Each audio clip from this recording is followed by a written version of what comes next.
Good afternoon, ladies and gentlemen, and welcome to our spring production here from the U3A Drama Group.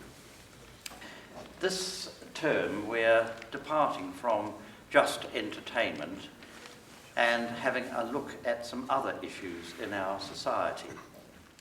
The theatre, as well as you well know, does entertain us, but it is an art form through which we can explore and examine social, political, economic and moral challenges facing society. We decided to pick up one of these challenges in our society today, homelessness. Now, homelessness is a problem facing contemporary society in Britain today. Only yesterday in the Evening Standard, there was talk about the number of food banks that have increased in London alone in the last few months. Last year, 112,070 people declared themselves homeless in 4 years. At the same time, the number of people sleeping rough in London grew by 75% to a staggering 6,437 people. Why is this happening? Well, some of it we must lay at the government's door. A £7 billion cut in housing benefit, welfare reforms, and a huge lack of affordable housing. Now, in 1979, the poet Roger McGough visited a homeless hostel in Soho for women. And as a result of that, he interviewed all these women in the hostel, and he came out and wrote a poem about each of the women's life experiences. Now, I came across this and thought, what an excellent dramatisation this would make for us. And we have made the hostel unisex now, so it's a mixed hostel of men and women. It's been a moving experience for the group to do this piece of work and provided them with an opportunity for a serious character study. Not only did they take the poem, each one take a poem, but they went away and wrote a character study about this person, where they'd come from, what had happened to them in life, and so on, to use that to embellish the character that they were going to become through these poems. So there are 13 of them, and we hope that you get something out of it as well. Thank you.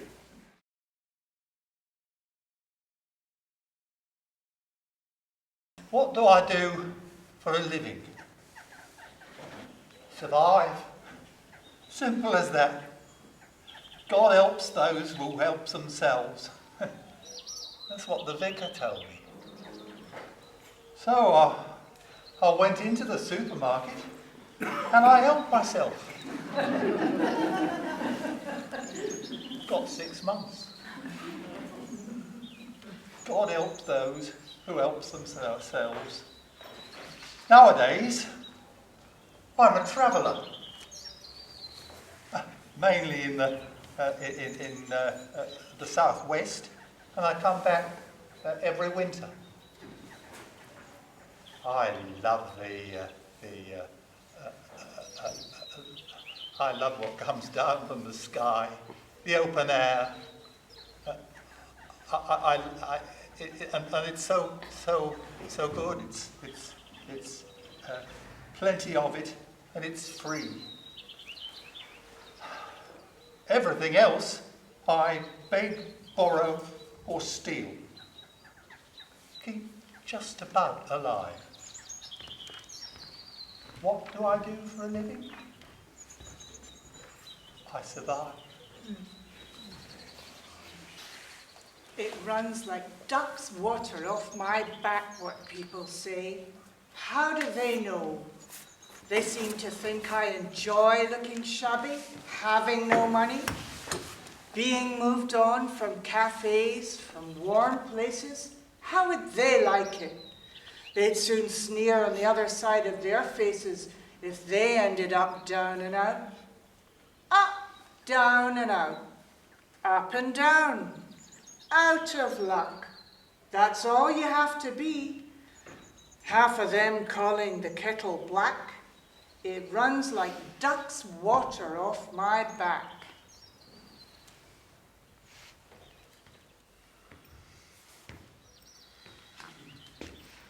It's the addicts I can't stand. Getting drunk on pills. Stoned, they call it. Makes me sick. Sticking needles themselves in dirty lavatories. And they get prescriptions. I wish I could get a prescription from my doctor if I felt like a drink. I'd go after the off-licence in Piccadilly, come back here, get drunk for a week. Huh. It's the addict I can't stand.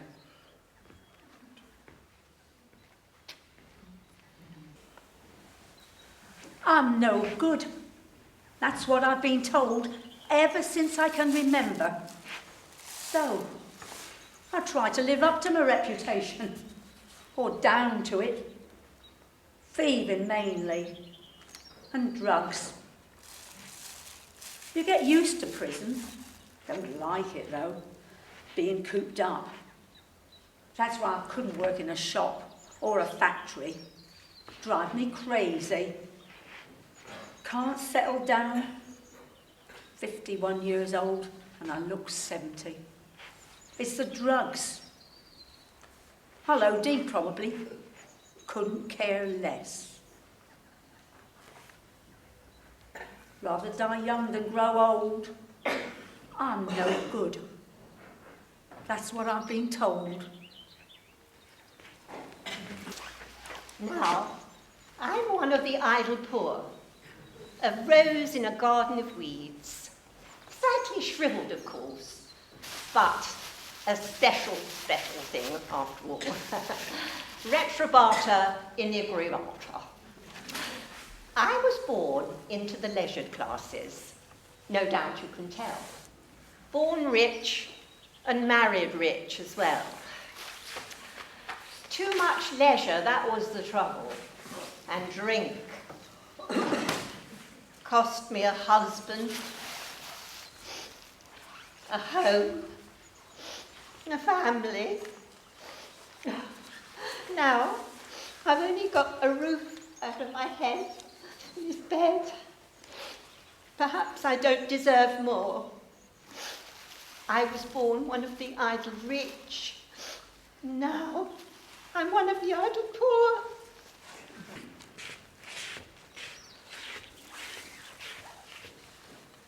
I get frightened, you see, easily scared. Trouble is, I know what's going on, the things they've got planned. The others say they don't understand. They say, there's no need to be scared. There's nothing to be frightened of. I huddle up against the window sometimes, like a curtain, listening to what's going on outside. I've got X-ray hearing, you see, stretches for miles. When people talk about me, I can hear every word. I get frightened, easily scared. First and foremost, I need a coat. The one I'm wearing's got patches on its patches. What sort of a job do you think I'd get at an interview dressed like this? A job as a tramp? No, thank you. And I need some vests and knickers.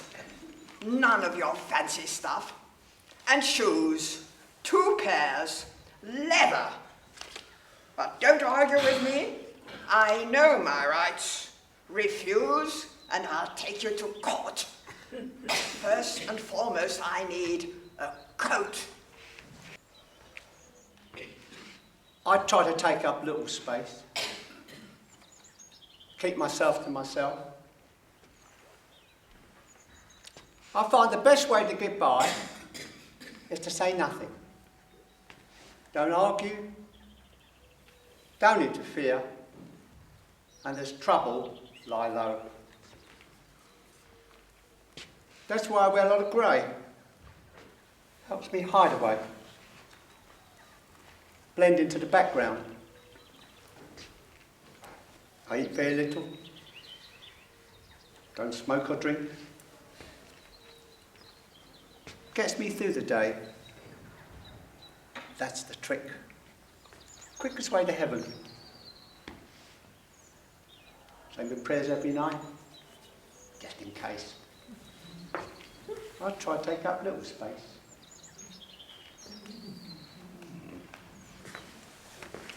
It may sound silly, but it's true. I drink like there was no tomorrow. I can't stand the taste of the stuff. Never have. Mother was a drunk. The smell of her was enough. I drink to forget. It's a cliche, but it's true. I drink to forget, and I do. Occasionally, I remember what it was I was trying not to remember. But by then, I've remembered to drink, to make myself forget. And I do. It may sound silly, but it's true.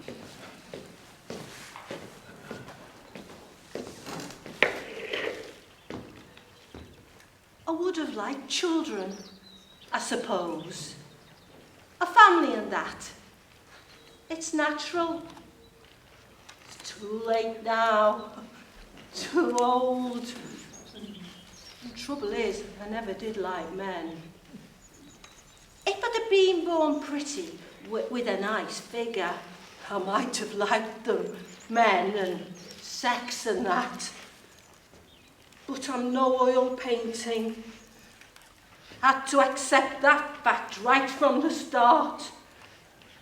You see, if you're born ugly, that's the way life goes. But I would have liked children, I suppose. Oh no, I don't have to be here. I'm not a cast-off like the rest. I'm one of the lucky ones. I've got children, both grown up. A son and daughter who'd be only too happy to have me living with them. But I prefer my independence. Besides, they've got their own lives.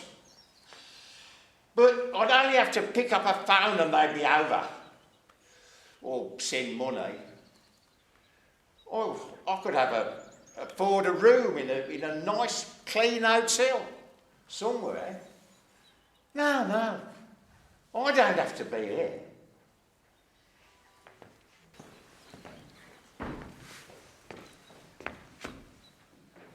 Things are better now with me new glasses. I got the last pair just after the war. And I think they'd lost their power. If I could read, I'd be able to read even better now. Everything's so much clearer. Faces and places. Television's improved too. Not that I'm one for staying in. I prefer to be out and about. Sightseeing, window shopping, in and out of the traffic. If you keep on the move, time soon passes. Things are better now with me new glasses. I've always wanted to go on the stage. Dancing mainly, though I had a lovely voice. Ran away to the bright lights of London to be a star. Nothing came of it. So I went on the game. An actress of sorts, you might say. I'm the oldest professional in the oldest profession. Would you like to see me dance? I'll dance for you. I dance in here all the time. The girls love it. Round and round, round and round. Not bad, eh? For my age. Ah, I've always wanted to go on the stage.